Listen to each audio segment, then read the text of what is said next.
Hey again from the garden. So in this video, I'm going to show you how easy it is to plant a tomato in your summer garden. With the rising food costs around the world, there has never been a better time to start a home garden, not to mention the health benefits.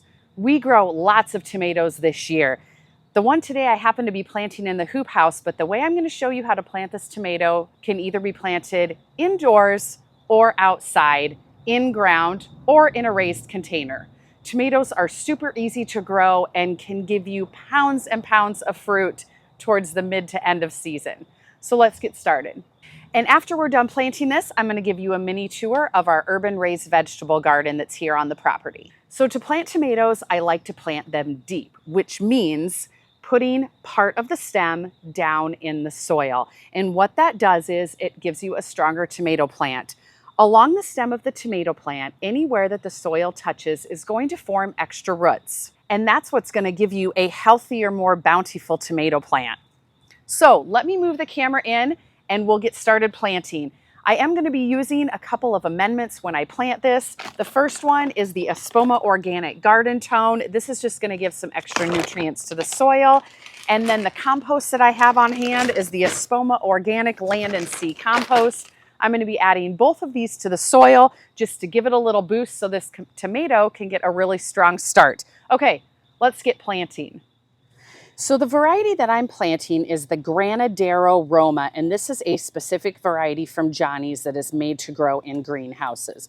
And you notice a couple of these leaves do not look the best, but that's totally fine. When I plant them deep, I like to remove those lower leaves so they don't touch the soil. So this is a space I'm planting it in, and I want to dig out as much soil as possible. I want to get the hole as deep as I possibly can. This entire garden bed was also amended this spring with an organic raised bed mix and compost, and so it already has some nutrients. All right, so I've got a nice deep hole there. I'm going to add in some of my garden tone. I'm going to put in a little bit of compost, but we'll add more of that later. Then I'm going to carefully remove the tomato, which you can see it's got some nice white roots throughout. We're going to set it right down in the hole. And you can see that the soil level is going to come about 3 inches up the stem, which is perfect. I'm going to put a nice bout of compost in the hole. And then I'm going to add back in with the existing soil. Gently pack it in.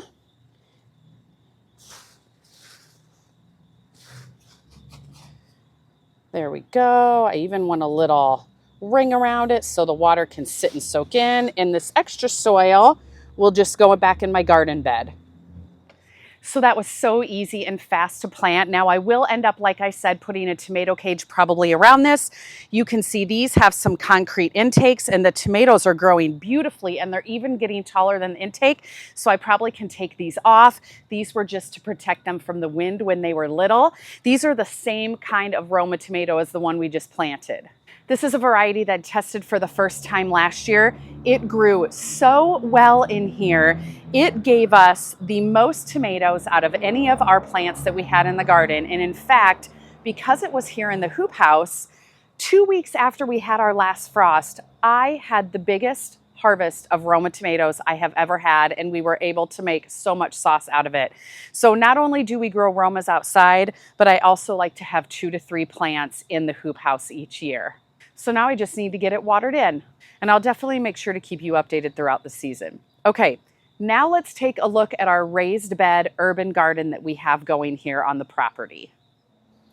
So this is an area that we established last year, and it may not look like much, but it can hold a lot of vegetables. These 2x8 raised Vegaga beds are the same models that we have at home in our backyard garden, and I absolutely love them. They can last 20 to 25 years. They're sturdy, and these are going to give us a really good planting area this season. Let's take a look at everything that I have planted so far. So these are currently all planted with earlier season cool crops. So the front of this first bed I have filled with lettuce, and it's really starting to come up nicely. We've got some butter crunch, we've got some romaine. I think there's some head lettuce in here as well and some mixed greens. Once the leaves get big enough, we'll just start picking it and maybe not let full heads develop, but just kind of pick and eat as it goes before the season gets warm.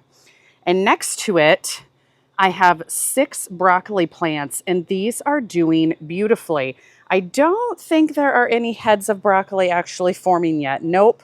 But these are looking really good. The one thing I do need to watch is to make sure that there isn't any worm damage that develops.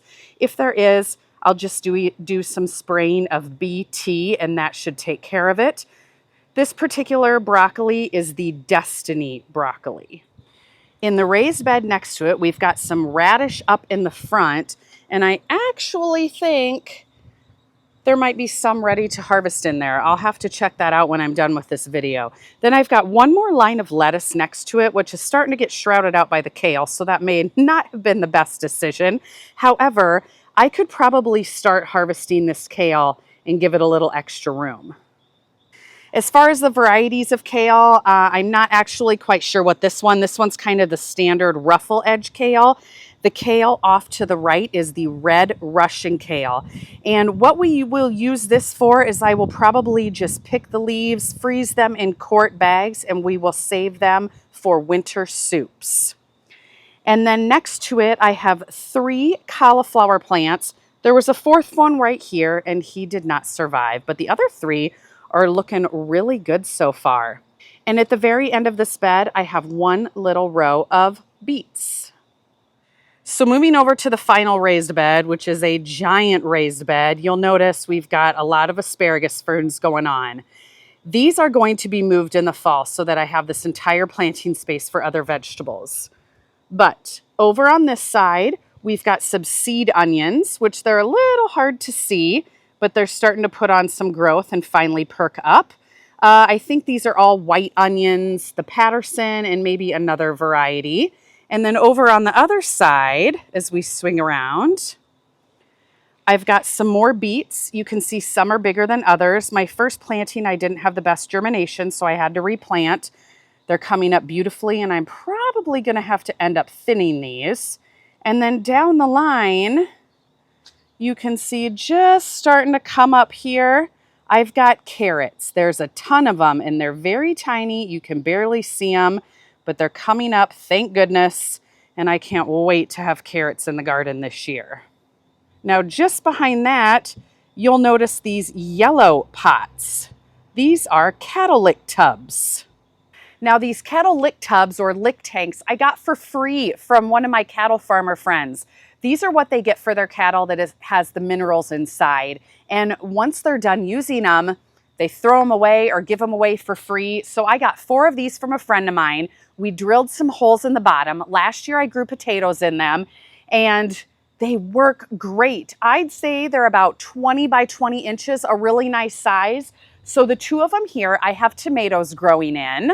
And the 3rd one on this side currently has a tomateo. And there's one more right around the corner that's currently empty, but I've got another tomateo or tomatillo, however you say it, that isn't quite ready to go outside yet, but he will go there. The other area we grow vegetables is way over on the other end, just past my cut flower planting field. We've got 2 existing raised beds that came with the property, and this green that is filling the beds is our potatoes. They are growing amazing. This first variety is the Yukon Gold, and just past it is the red Kennebec. But we've got some open space on the ends that we really like to utilize. This one is currently empty, besides some self-seeded beans that came back, which I'm definitely keeping. They will just grow up our cattle panel trellis. And on the other side, we've got some more self-seeded beans and pepper plants. I've got a yellow pepper plant, a banana pepper plant, and an orange blaze. And also planted is a slicing cucumber that hopefully will also grow up our cattle panel trellis. I really love to utilize this. It's a great way to vertical garden in a small space. Well, that's going to do it for this brief garden tour. I hope you guys enjoyed seeing the method that I plant my tomatoes and what's growing in the urban garden this season. Stay tuned for a lot more gardening this growing season. Next up will probably be a tour of our home vegetable garden, which you saw us assemble in a previous video. And harvest, canning recipes, freezing, hopefully just a lot of vegetable related content this season. Thanks again for watching, and we'll see you in the next video.